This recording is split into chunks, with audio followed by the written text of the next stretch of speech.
अब मैं आपसे कभी पूछूं कि दुनिया में सभी धर्म संस्कृतियां दावा करती हैं कि हमारे पास बिल्कुल अलग विचार है, हमने बड़ा अच्छा विचार दिया है।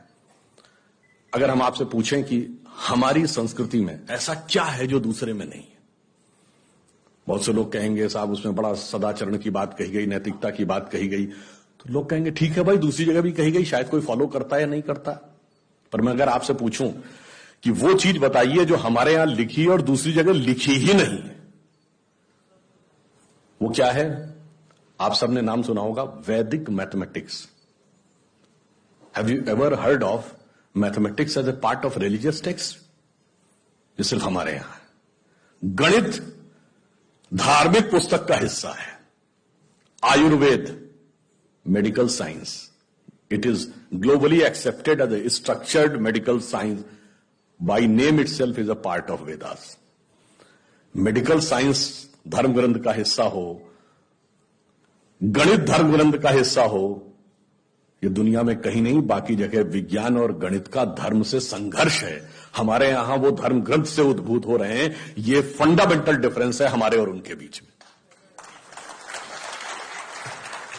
और इतना ही नहीं, मैं कभी आपसे, आप लोगों ने ध्यान दिया हो अगर गणित की जो खोज है, वैसे तो बहुत सारी चीजें थी जो अंग्रेजों के आने के बाद छुपा दी गई, क्वाड्रेटिक इक्वेशन हो, अलजेब्रा हो, ट्रिग्नोमेट्री हो, ये सारी चीजें।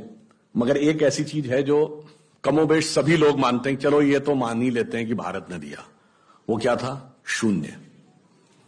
अब कहा जाता शून्य किसने दिया? आर्यभट्ट ने खोजा। अरे भाई, आर्यभट्ट ने खोजा नहीं, आर्यभट्ट की किताब में पहली बार तुमको लिखा हुआ मिला। अगर आर्यभट्ट ने शून्य खोजा तो बौद्ध मत में शून्यवाद का सिद्धांत कहां से आया? वो तो आर्यभट्ट से पहले के थे। और ये बताइए, कौरवों की 18 अक्षौणी सेना से लेके भगवान राम की जन्म कुंडली बन रही थी, वो बगैर शून्य के बन रही थी। वास्तविकता यह है कि शून्य वेदों से निकला, और वो इस बात को स्वीकार करने को तैयार नहीं होते थे कि धर्म ग्रंथ से निकलता है।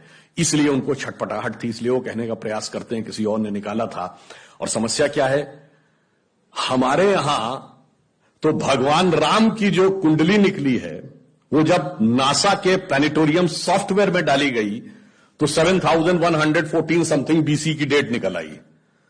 अब बताइए, वैसे तो मैं नहीं मानता कि वो डेट सही है, उसके अंदर नक्षत्रों का कैलकुलेशन किया जाए तो बहुत पीछे आएगा, परंतु बताइए, उन लोगों ने हमको समझा दिया कि हम अवैज्ञानिक हैं और हम अंधविश्वासी हैं, जिनमें किसी एक के यहां लिखा है कि धरती चपटी है और एक के में लिखा धरती चारों तरफ सूरज घूमता है।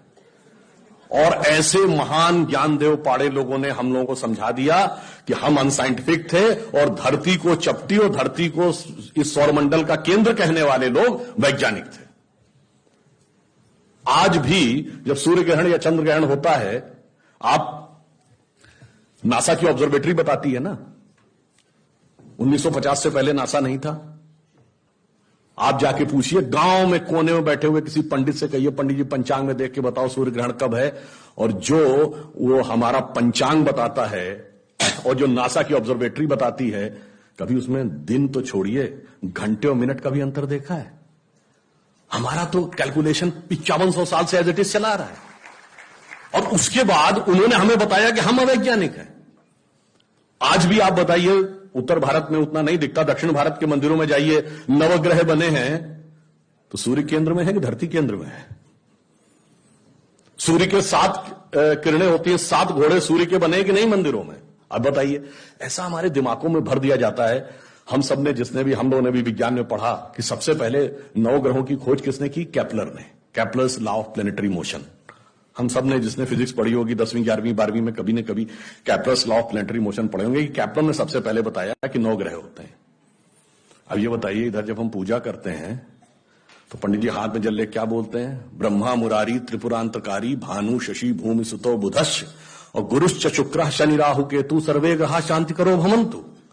अब ये 9 ग्रहों के नाम केपलर बताए थे कि पंडित जी बताए हैं, और हजारों साल से बता रहे हैं।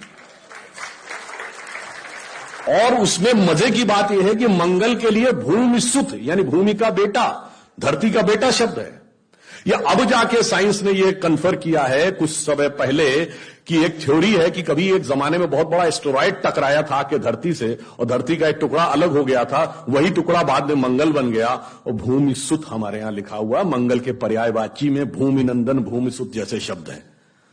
अब आप देखिए क्या वैज्ञानिकता है और कैसे उसको इसमें सम्मिलित किया गया। मैंने क्यों बताया, हमारे यहां विज्ञान और धर्म इस कदर एक मत है कि ये उनकी बुद्धि परप्लेक्स हो जाती है कि कैसे हो सकता है।